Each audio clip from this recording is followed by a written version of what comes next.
मैं फिल्मों की ट्रायल नहीं देखता, मगर जब भरत भाई का फोन आया कि एक खास फिल्म है, आपके मिजाज की फिल्म है, आके देखिए, तो मुझे लगा भरत भाई ने फोन किया तो यकीनन कुछ होगा, क्योंकि भरत भाई का आए दिन से फोन आते नहीं है। ये वो भरत शाह है जिन्होंने हमारा हाथ थामा था नाम के वक्त से, हमारी जिंदगी को नया एक रुख दिया था इन्होंने। हम जहां यहां पहुंचे हैं उसमें इनका बहुत बड़ा एक योगदान है। अगर भरत शाह साहब नहीं होते तो शायद हम यहां तक पहुंचते ही नहीं। फिर हमने फिल्म देखी, पूजा और हम जाके हमने फिल्म देखी बीए पास। हमने ट्रेलर देखा था अपने दफ्तर में, अजय जी आए थे और हमने ट्रेलर देख के हम जिस तरह आप लोग ने भाप लिया ना कि कुछ है इसके अंदर, वंस मोर बोल रहे थे ना, कौन बोल रहा था, हाथ उठा था ना, राजा। हाँ करेक्ट भैया, बिल्कुल समझ तुम्हारी सही है। तो मुझे लगा कुछ है इसके अंदर। तो हम जब गए थे तो हमको उम्मीद तो थी कि पिक्चर अच्छी होगी, मगर इतनी अच्छी होगी इसका हमें बिल्कुल अंदाजा ही नहीं था।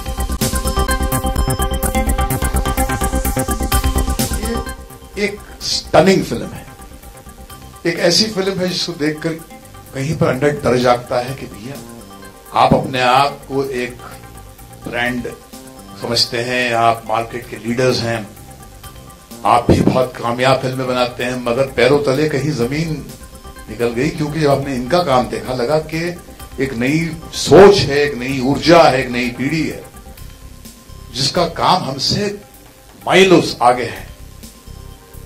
शिल्पा, शादाब, देव, इनकी परफॉर्मेंस जानलेवा है। मतलब शिल्पा जैसी हिम्मत वाली लड़की मैंने देखी ही नहीं, इतनी ईमानदार परफॉर्मेंस। शादाब की इनोसेंस, देव, जॉनी तुझे छोड़ूंगा नहीं मैं, मगर ऐसा काम तभी हो सकता है जैसे शिल्पा जी कहती कि ये जब आपके दिल से एक ईमानदारी की एक स्ट्रीम जिसे गंगोत्री से निकलती है, जो गंगा मां, तो कहां तक पहुंचती है।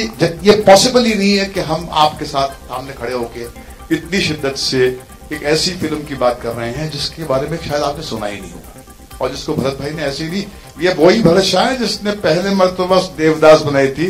उन जमाने में 60 करोड़ का आंकड़ा सुनने को नहीं मिलता था।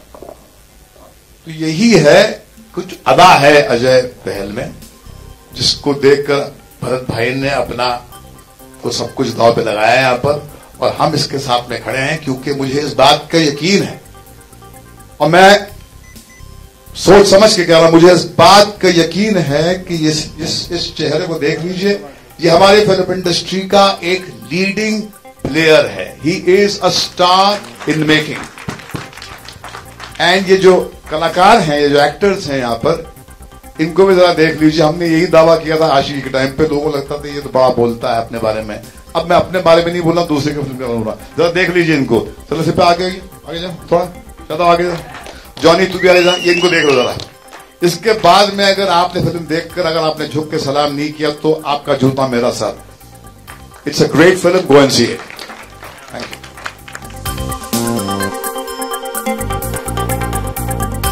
शॉर्ट स्टोरी पे आधारित है, और ये हिंदुस्तान की ऐसी ग्रिम रियलिटी को इतने एंगेजिंग अंदाज से पेश करती है। ट्रेलर देख के लगता है कि कुछ थोड़ी सी शरारती फिल्म है, मगर नहीं, वो सेक्सुअल कंपोनेंट है, बिना निडर होके इन्होंने पेश किया है। मगर वो देखते देखते जिंदगी की ऐसी कड़वाहट आपको घेरती है कि जिससे फिर निकलकर आप उसको इस फिल्म से अपना दामन आप बचा नहीं पाते हैं। एक ऐसी फिल्म, कोई भी नई सोच जो है ना, उसको अपने आप को असर्ट करने के लिए बहुत कुछ करना पड़ता। हमारा जब सफर शुरू हुआ था फिल्म इंडस्ट्री में, हमको भी इसी तरह से जद्दोजहद करके यहां तक पहुंचना पड़ा। इसमें कुछ लोग मिलते हैं, जिसमें हमने कहा कि भरत शाह साहब मिले थे, हमारा हाथ थामा था। ऐसे ही हमको लगता है कि हमारा फर्ज है कि हम अजय का हाथ थाम कर उसे एक जीना चढ़ा दें। यही जिंदगी का एक तरीका होता है। मगर ये उम्मीद करना कि जब कुछ आप नया करेंगे, कुछ अनयूजुअल करेंगे और दुनिया आपके लिए रेड कार्पेट बिछा देगी, ऐसा नहीं होगा। क्योंकि फिर जब नया कुछ आता है, वो पुराने को हिलाता है, उसकी जड़ों को उखाड़ता है। वो एक थ्रेट होता है। पुराने सोच का जब तक पूरी तरह वो खात्मा नहीं कर सकता वो तब तक वो अपने फुल फॉर्म में आता नहीं। तो हमेशा नया काम जो होता है उसको अपने आप को वहां तक पहुंचाने के लिए बहुत ज्यादा मेहनत करनी पड़ती है, और इस मेहनत में कुछ लोग साथ देते हैं, मगर टैलेंट एक ऐसी चीज है जिसको आप रोक ही नहीं सकते। आज नहीं कल ये आप, मेरा दावा है कि बीए पास का जिक्र सालों तक होता रहेगा। बहुत सारी फिल्में हैं जिसमें बहुत बड़े स्टार्स हैं, वो ओपनिंग वीकेंड के बाद में उनका नामो निशान नहीं रहेगा, मगर ये 25-30 साल बाद में इस फिल्म का जिक्र होगा। It's a path breaking film. सुनना चाहते हैं एरोटिका का, हिंदुस्तानी हेरिटेज, वात्सायन की नहीं, कामसूत्र का शहर मुल्क है नहीं हमारा, तो ये हमने इसको जन्म नहीं दिया है, ये हमारे पुरखों की देन है। जब हमने आंख खोली तो हमारे बड़े प्रीडिसेसर्स थे, केदार शर्मा साहब थे एक राज कपूर के गुरु, उनको विरासत, राज कपूर साहब को विरासत में एरोटिका जो है केदार शर्मा साहब ने दी थी, राज कपूर साहब ने हमारे जनरेशन को दी। तो एरोटिका कोई नई कोई क्रिएशन है नहीं। ये लगता है आपको क्या, आज की तारीख में प्रॉब्लम क्या है कि इतिहास की समझ जो है शायद फेड आउट होती जा रही है। मुल्क जो है suffering from Alzheimer's disease, memory है नहीं। एक बहुत बड़ा एक इतिहास है, erotica was always a part इस मुल्क ने जिसमें हमने सेक्सुअल प्लेजर को एक बहुत ही सिग्निफिकेंट प्लेस दी है।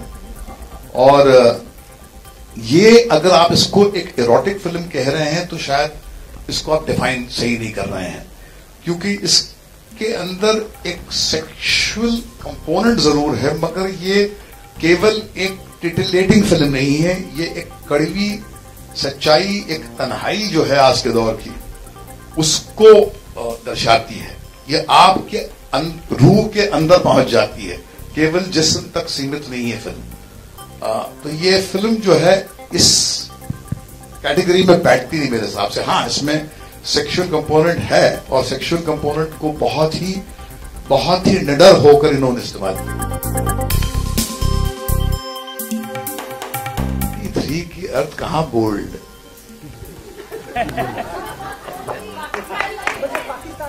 हाँ उसमें एक सोच थी, देखिए नहीं देखिए, अर्थ की सोच आज भी बहुत ही बोल्ड है, क्योंकि सेल्फ एक्चुअलाइजेशन की का जो एक इशू हमने उस फिल्म में रेस किया था कि कांपते हुए हो पैर अपने होने चाहिए, और मर्द के बगैर औरत संपूर्ण है, वो बिना किसी मर्द पे लीन किए अपनी जिंदगी जी सकती है, क्योंकि औरतें अक्सर बैसाखी ही बनाती हैं, और कहा गया है कि बिना हमारे तो तुम तो चल ही नहीं सकती है।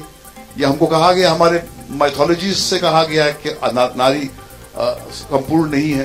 तो वो सोच को कहीं पर 84 में हमने उसको सेंटर स्टेज पे रखा था, उसको इसका जिक्र 25 साल 30 साल बाद भी अगर हो रहा है तो उसकी एक एंड्योरिंग वैल्यू इसलिए क्योंकि उसके अंदर सत्य जो है कहीं पर छुपा हुआ है।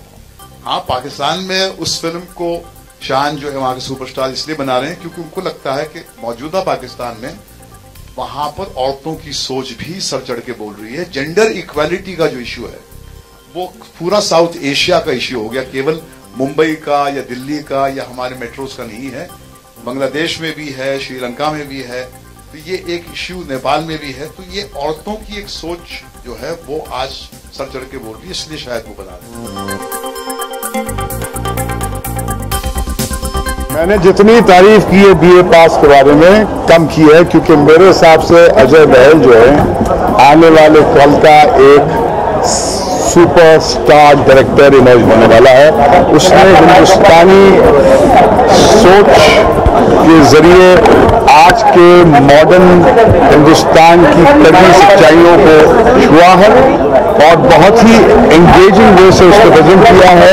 एक थ्रिलर फॉर्मेट के जॉनर में सर्व किया है, और मुझे लगता है कि ये फिल्म आने वाले कल में तहलका मचा देगी। देखिए, रमजान का जो महीना होता है पाक महीना होता है, जिसमें लोग आपसी करवाहट से अपना दामन छुड़ाकर अमन चैन भाईचारे की प्रेम की बात करते हैं। और इफ्तार की पार्टी हो और हमारे दो अपने मिले और गले न लगे, ये तो पॉसिबल ही नहीं था।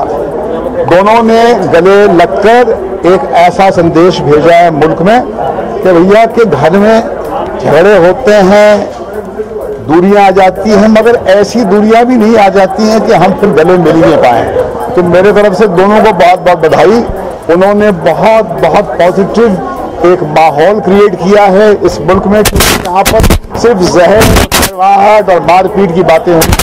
तो हम फिल्म वाले जो हैं प्रेम की बात करते हैं, और ये दोनों ने सुपरस्टार्स ने गले लगकर प्रेम का एक संदेश दिया रमजान के इस पाक महीने। देखिए, वो दुकानदारी हर चीज में नहीं देखनी चाहिए। मुझे लगता है कि इफ्तार का एक अवसर था, रमजान का महीना था, दो हमारे अपने सुपरस्टार्स हैं, उन्होंने एक दूसरे को आमने सामने देखकर वही किया जो रमजान के महीने में लोग करते हैं, आगे बढ़कर शिद्दत से गले लगते हैं और पुराने बैर जो हैं उसको इतिहास के कूड़े करकट में फेंककर एक नई सुबह, एक नई जीवन की शुरुआत करते हैं।